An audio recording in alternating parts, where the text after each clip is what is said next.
ये है हमारा 8 मॉडल लकड़ी का बोर्ड है। आप लोग गिन ही रहे हैं, देख रहे हैं कि दो सॉकेट हैं इसमें, 3 स्विच नीचे की साइड में हैं और एक स्विच ऊपर की साइड में है और एक 2 पिन है, एक होल्डर है, 5 नीचे हैं और 3 ऊपर हैं। ये हमारा पहला वायर हो गया हमारा ये होल्डर का, हमने लगा दिया स्विच के ऊपरी हिस्से में।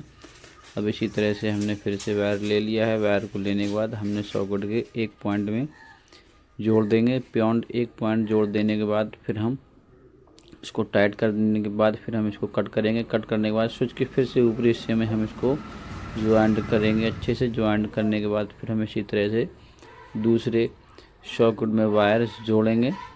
एक पिन में, ओनली एक ही पिन में जोड़ना है अभी हमको, क्योंकि कंप्लीट नहीं करना है अभी हमको, हाफ वायरिंग करनी है पहले। उसके बाद आपको समझ आएगा अच्छे से कि हाँ वायरिंग कैसे किया है। अब हम फिर से वायर को काट देंगे, फिर स्विच के ऊपरी पॉइंट में हम वायर को अच्छे से जोड़ देंगे। अच्छे से आप लोग देख रहे हैं कि हम वायर को कितने प्यार से निकाल रहे हैं और कितने अच्छे से हम टाइट कर रहे हैं स्क्रू सारे स्विच के। हमने दोनों सॉकेटों को काम कर दिए, हमने सभी स्विच के हमने सभी पॉइंट जोड़ दिए हैं अपने हिसाब से। होल्डर का ऊपर जोड़ दिया हमने, स्विच के नीचे जोड़ दिए एक एक पॉइंट।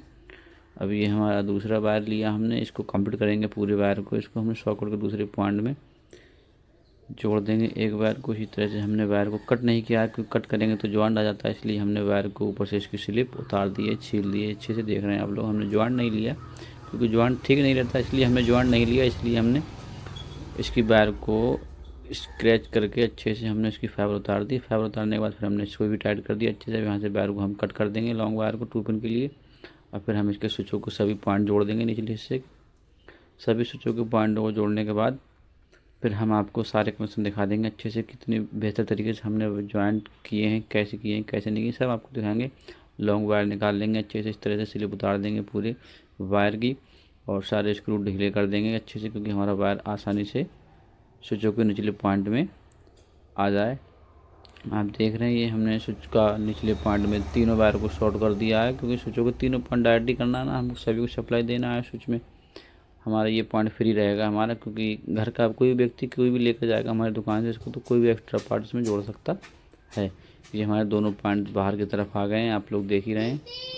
अब हमारा ये स्विच का पॉइंट बचा है, तो हम इसको ऊपर ज्वाइन कर देंगे। स्विच के निचले हिस्से में इसको ले लेंगे, यहाँ से इसको निचले हिस्से में स्विच के जोड़ दिए। हमने बताया था कि हम आपको इसी हिस्से में जोड़ देंगे नीचे बच्चे वायर से। अब हम तीनों वायर, जो स्विच का वायर हमारे नीचे से आया था उस वायर को और इस वायर को ज्वाइन करेंगे आपस में। देख रहे हैं आप लोग, हमने स्विच का पॉइंट जोड़ दिया है।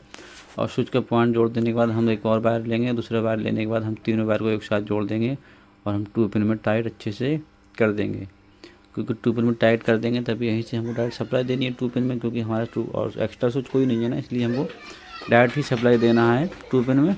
इसलिए इस वायर को हम लॉन्ग वायर काटेंगे, थोड़ा लंबा काटेंगे, क्योंकि इसी वायर को हमें कट करके आगे न्यूट्रल फेस बनाना है। ये हमने होल्डर का वायर ले लिया है, रेड वाला आप देख रहे हैं।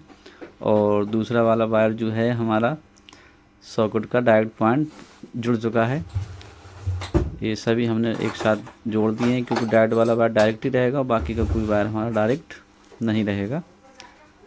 इसलिए हमने इसको ऊपरी पॉइंट में 2 पिन के, जो इस पॉइंट खाली रह गया था उसके ऊपरी हिस्से में जोड़ देना है अच्छे से। और ये हमने इसको अच्छे से टाइट कर देना है। इसमें स्क्रू निकल गया, चलिए कोई बात नहीं, स्क्रू को दोबारा से लगाएंगे। स्क्रू लगाने के बाद हम इसको अच्छे से टाइट कर देंगे, बहुत बेहतर तरीके से टाइट कर देने के बाद हमने इसको अच्छे से ज्वाइन कर दिया है। ये हमारा बोर्ड बनकर कंप्लीट हो गया। बनी रही ऐसी वीडियो।